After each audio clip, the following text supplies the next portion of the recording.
What's good, YouTube? Welcome back to the Brown Gent. In this video, I'm going to give you an update on kind of what I've been up to the last little while. I think you guys know pretty much what's going on given sort of the updates, but just wanted to let you know because Gwei hit like almost 180 to 200 today. And you're probably wondering because like a lot of people have been asking me, okay, well, what are we doing with our farming? How are we doing ZK Sync and all of that? Well, we're going to talk about that as well as something that I think you should be focused on. I talked about it in the past, but I'm really going to bring this back up for you guys because I think we can't afford to miss out on this. So with that all being said, let's get into the video. Just remember, nothing I say is financial advice. And if you want extra coaching, guidance, and support, we do have the private group membership. Check that out in the links below. So the cryptocurrency market was pretty wild today, and congratulations to everyone. We hit a new all-time high for Bitcoin earlier today at $69,170. Once that happened, the market completely knifed. We saw it just completely tank, kind of all the way down, went all the way down to 61,000 right away. And this was something that we had to expect. In fact, I had told the private group earlier in the day, the fear and greed index was sitting at 90. And I had basically put a post out saying, hey, you know what? I'm selling a bit of my Ethereum, just so you guys know, not saying that we should be fearful or scared, but usually when you see things in the extreme greed area, it typically means that things are likely going to have a sort of pullback. That being said, we saw meme coins getting all the way up to 200 or 300%, whether it was with Shiba Inu or Dogecoin or Pepe even. So unsurprisingly, the market corrected. Obviously, because we really don't know where we are, you never want to be sort of taking a ton of money off the table because it could keep running. And remember, reaching the all-time high is really just the step one in the journey. The whole journey is to get beyond that. So unsurprisingly, it did correct. Great. So be it. Where does that take us from here, and sort of how do we kind of move forward? The first thing I want to say, and I don't want to come here and say I told you so, but when I had mentioned about a couple of weeks ago how I was selling my altcoins, or majority of my altcoins, and really just focusing all of that into Ethereum, the reason I didn't put it in Bitcoin was it was just cost way too much. So I just transferred all sort of the alt values, whether it was Avalanche or Matic, etc., into Ethereum. Well, it has definitely paid off, because while I did get some pushback on, no, the alts are going to run, blah, blah, blah. Well, the reality is only a few alts ran, right? So if you picked the right ones, you did great. But Ethereum, still on 7 days, is up about 9%. Compare that to, for example, Avalanche, which I had sold out of, which is actually down 1% for the last week. Or, for example, Polygon, which is also down about 2% for the last week. And we sort of see that consistency kind of across the board. I didn't sell out of Stacks. Unfortunately, that's down 12%. I did sell out of most of my Immutable X. That's down 13%. I did sell out of a bunch of Injective, like I told you guys. That's down 10%. And even Celestia, down 7%. And sort of, what I want you guys to take away from this is, look, no one can predict the market completely. And it's not, for example, like it's a random guess on why I said that I was going to sell alts and go into Ethereum. What you have to realize is whenever there is a pullback, whenever there is fear, people will tend to put their money in what they believe is the safest. The safest asset on chain is Bitcoin. Like, okay, fine. Stables is probably the safest, but beyond that, it is Bitcoin. Challenge, however, is Bitcoin is hard to actually have, because you have to go to the native chain unless you want wrap tokens. That gets us in a ton of messes around bridges. So most people will just go into Ethereum, and that's really why I was comfortable putting my money into Ethereum, because it's really like a safety play.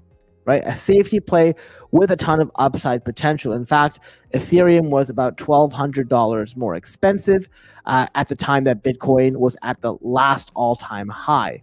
So I thought there was a lot of potential there. Now, that being said, they all pull back somewhat in that time period, although Ethereum has really held on to its gains, just like Bitcoin and just like Solana. And surprise, surprise, these are like probably my top 3 convictions in the ecosystem. Well, with all of that happening, what we noticed was the GUI, or the cost of doing business on the Ethereum and related L2 networks. Well, it was significant. If you want to make a swap right now, it'll cost you around $65. If you want to sell an NFT, it will cost you $110. This is not feasible. And if you think about our farming activities, whether you're bridging or swapping or borrowing, you definitely don't want to be paying these kind of prices. Something that's come up a lot in my private group is the idea of prioritization.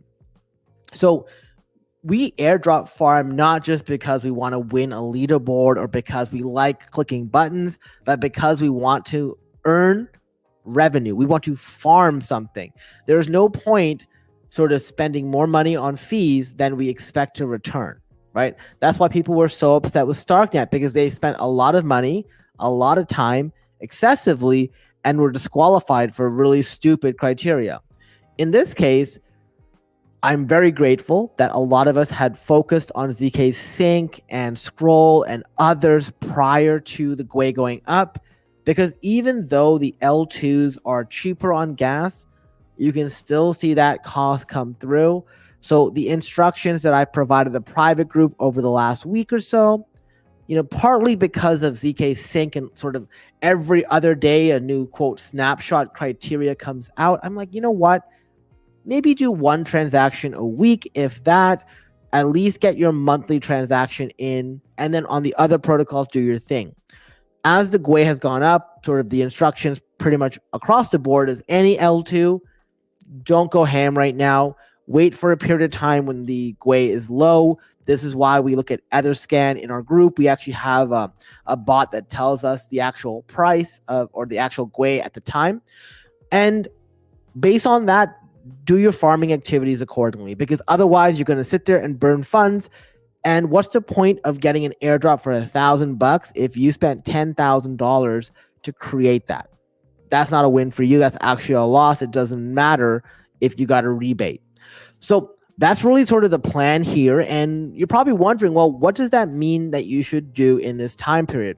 So there's a couple things. The first thing is some of these things are time sensitive. So for example, LINEA Park, if you haven't signed up already, I put my referral link in the description, but they released their social world quest today. 7 of the 8 have gotten revealed. The 8th one unlocks in 36 hours. So it's something to be looking at. No need to download anything here. And what's nice about this is on most of these, you just click on it. And when you click on it, it will actually give you the sort of guide. So when you sort of go through it, it'll say, okay, well, go in here and sort of follow this sort of approach. In this case, it doesn't tell you because this one's very simple. It's just like following people on the protocol. But the instructions are very good. Now, let's say you have Bitcoin or you have Ethereum and you're like, okay, well, what do I do now? I'm worried because I have a ton of money in the ecosystems and I don't want to get screwed over. Well, what you can do instead of selling them, and what I've started to do across some of my accounts, because I heard this from another content creator, is I've actually started farming on Camelot. So Camelot is, one example of many dexes out there. And what Camelot lets you do is it lets you earn the sort of Grail token.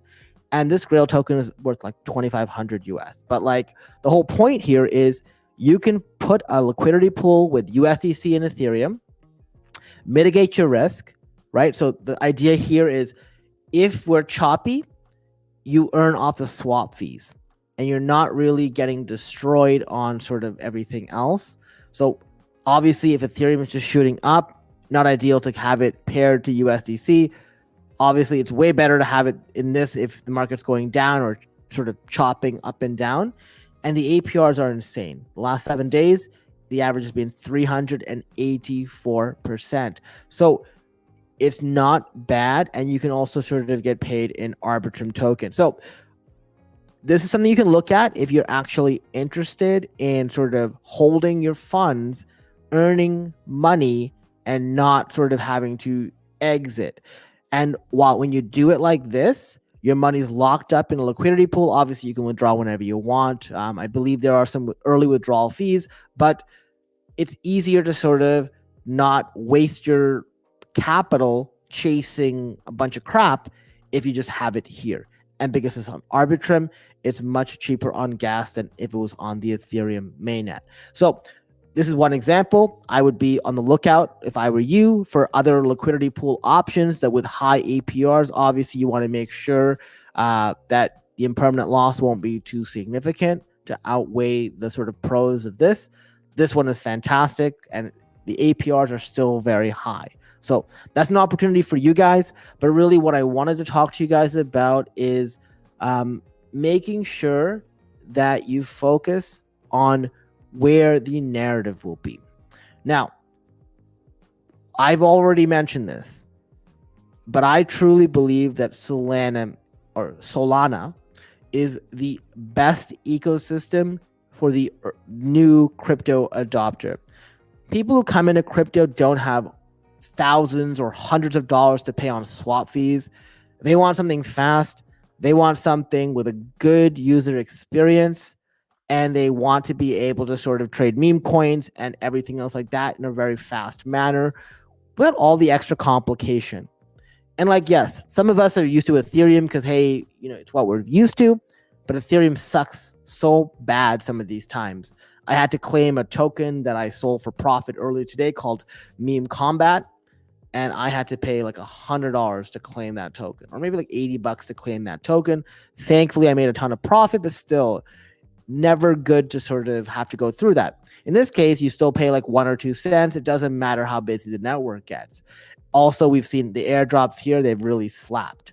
So Solana is something I really think if you have been fading, don't fade it for too long. I think there's a ton of potential here. And I don't know if I'm saying the sort of terminology right, Solana. But lots of opportunity. I'm going to go through some of that in a second. The first one that I want to sort of make sure I bring to your attention is in their Discord.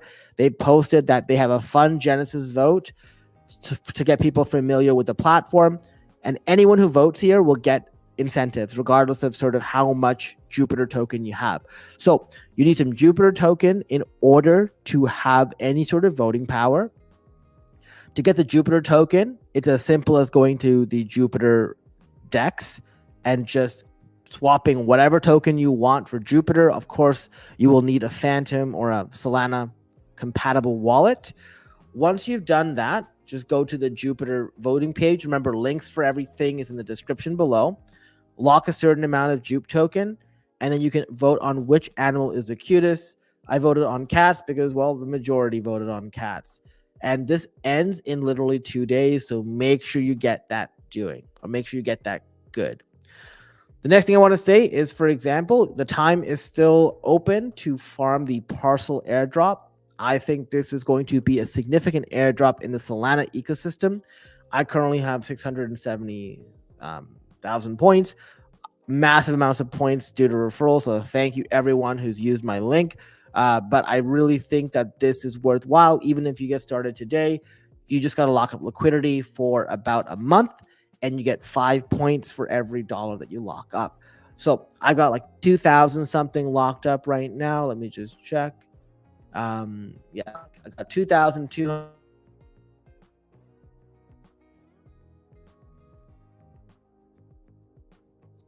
for referrals. So that is definitely something that I think you guys should not be fading.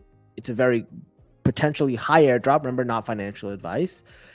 The other one I would mention is Camino Finance. You guys know about this. I earn like 28,000 points a day. What is very interesting is now you can supply JLP token. So you guys know I'm a big proponent of JLP token, which is combined of like, I think it's 40% Solana, some mix of between 12% total between Bitcoin and Ethereum, and the rest in stable coin. And this is really like the casino token, because you get paid one with sort of those tokens values going up. So it sort of has a stability piece with the stable coins in it, but over half of it is on Solana, Bitcoin, Ethereum. And also you get paid when people lose in the perpetuity platform on Jupiter. They're providing 100 on this. And what I've done basically is I wanted to go long on it. So I basically deposited some JLP here, borrowed some USDC here, and then use that USDC to buy more JLP. And that effectively is going long, because if the JLP value goes up, well, then I can actually use the profits to pay off the USDC and end up even more ahead. So it's not just farming the airdrop, but really taking advantage of this protocol to go long with a little bit more leverage. It's not like the degen leverage. It's very like, it's a small percentage. But by doing that, I'm also earning a ton of extra points, and I'm getting more JLP token. And as you guys know, JLP is literally one of the easiest charts ever. It almost just goes straight up. So the reason it's only pullback here is obviously Bitcoin, Ethereum, and Solana pullback. So I think this is a really good protocol. I'm really kind of positive on Camino Finance. As you guys know, I faded the Solana ecosystem for a long time. I've learned from my mistakes, and I truly believe that this is going to be the future of crypto, at least for new adopters, the ones who want to come in and trade meme coins.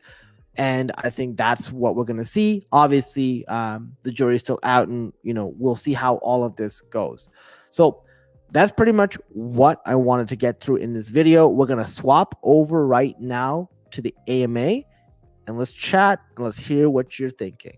So with that being said, I want to thank you all for watching. If you haven't already, make sure you like the video, share the video, subscribe to the channel. We're getting very close to 9,000 subscribers. Thanks again for watching, and I'll see you in the next video. Thanks for watching.